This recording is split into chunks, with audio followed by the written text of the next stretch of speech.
जणांचा मृत्यू झाल्याची माहिती समोर येते। दिवा मुंब्रा स्थानकादरम्यानची घटना आहे। पुष्पक एक्सप्रेसमधून 5 जण पडल्याची माहिती।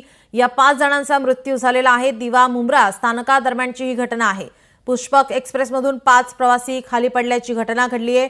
दिवा कोपर रेल्वे स्थानकादरम्यान 5 प्रवासी एक्सप्रेसमधून पडलेले आहेत। या 5 जणांचा मृत्यू झाल्याची माहिती समोर येते। दिवा मुंब्रा स्थानकादरम्यानची ही घटना। आताची ही सर्वात मोठी बातमी। दिवा मुंब्रा स्थानकादरम्यानची घटना। 5 प्रवासी या एक्सप्रेसमधून पडल्याची माहिती समोर येते। या 5 जणांचा मृत्यू झालेला आहे। दिवा मुंब्रा स्थानकादरम्यान एक्सप्रेसमधून पडून 5 जणांचा मृत्यू झालाय। दिवा मुंब्रा स्थानकादरम्यानची ही घटना। पुष्पक एक्सप्रेसमधून पडून 5 प्रवासी हे पडलेले आहेत। त्यांचा या दुर्घटनेमध्ये मृत्यू झालाय। आपले प्रतिनिधी स्वप्नील जाधव आपल्यासोबत जोडले। स्वप्नील, काय अधिकची माहिती? नीलम, दुर्दैवी घटना खरं तर रेल्वे स्टेशन जे मुंब्रा स्टेशन आहे इथे घडल्याचे पाहायला मिळते।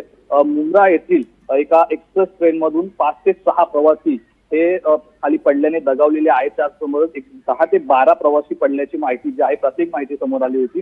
यामध्ये ही जी एक्सप्रेस आहे ती CSMT कडे रवाना झाली होती। त्यामुळे काही गर्दीच्या वेळी जे प्रवासी आहेत ते लटकून प्रवास करत होते। ट्रेनला अशी सुद्धा माहिती देण्यात आली। त्यामुळे एकूणच या संदर्भातील माहिती मिळाल्यानंतर CRPF असतील, GRPF असतील या ठिकाणी दाखल झाले होते। RPF पोलीस सुद्धा दाखल झाले आणि जे जखमी आहेत त्यांना जवळ रुग्णालयामध्ये दाखल करण्यात आलेला आहे।